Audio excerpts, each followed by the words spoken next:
Bonjour, dans cette vidéo, nous allons étudier la fonction carré, dont il est important de connaître les caractéristiques graphiques.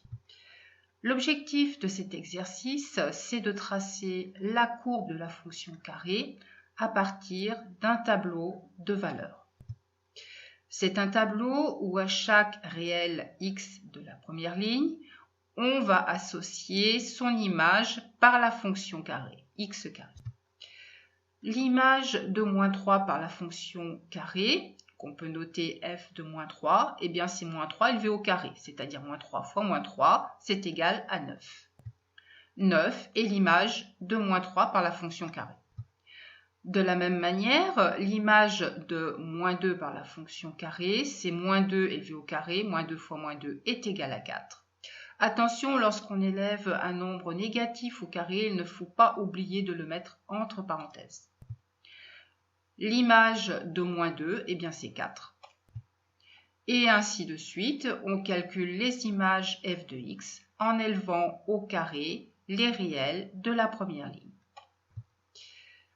Dans la deuxième ligne du tableau, on remarquera que les images des réels sont symétriques par rapport à 0.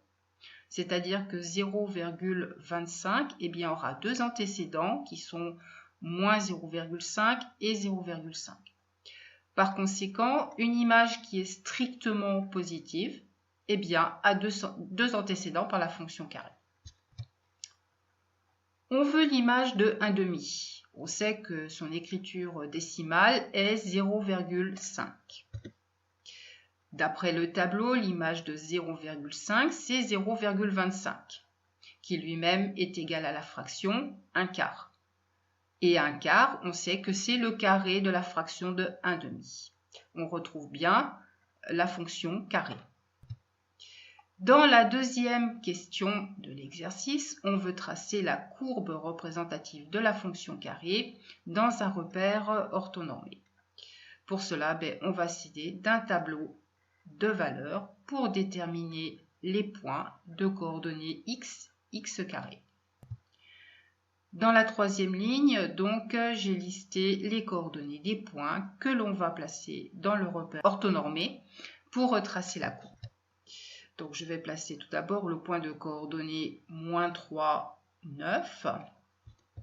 Ensuite, le point de coordonnées moins 2, 4, moins 1, 1, moins 0,5, 0,25, le point de coordonnées 0, 0 et les points de coordonnées positives.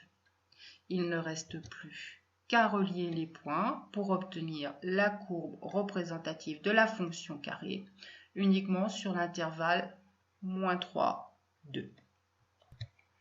Si je veux représenter la courbe sur R, les branches de la courbe vont se prolonger indéfiniment au-delà des points. Cette courbe est appelée une parabole. Elle est symétrique par rapport à l'axe des ordonnées représenté ici en rouge, ce qui se traduit mathématiquement par la relation suivante, f de moins x est égal à f de x. Prenons un exemple. On voit graphiquement que les points d'abscisse moins 2 et 2 ont la même image qui est 4. Donc, puisque moins 2 au carré est égal à 4 et 2 au carré est égal à 4. Le carré, c'est le produit d'un nombre par lui-même.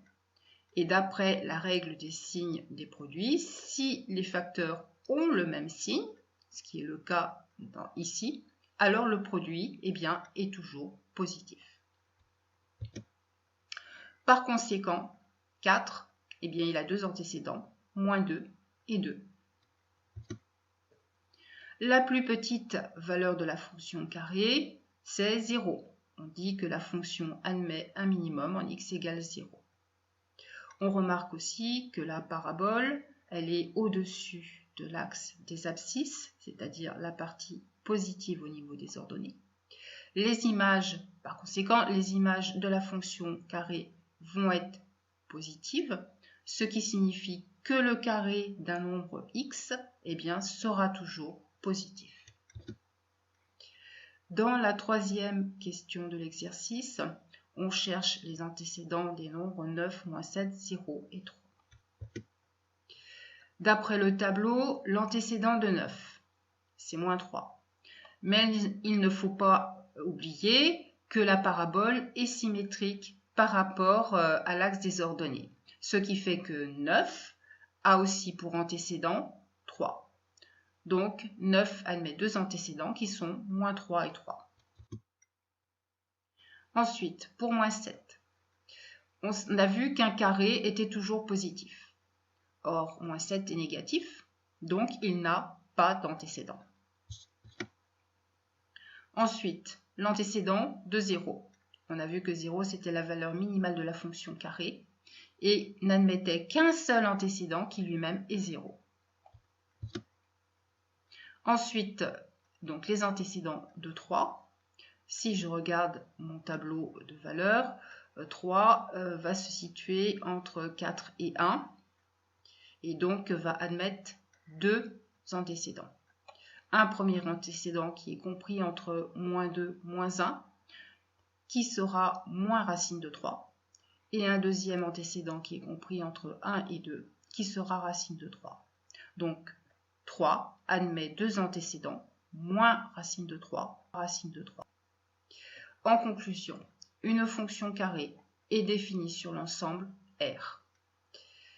Qu'elle est toujours positive, sa courbe est appelée parabole et on sait qu'elle est symétrique par rapport à l'axe des ordonnées. Et on sait que cette fonction admet un minimum en x est égal à 0. Bien, toutes ces caractéristiques sont à connaître par cœur. Donc c'est une fonction de référence. Cette vidéo est maintenant terminée. Je vous remercie de votre attention. Je vous dis au revoir et à très bientôt.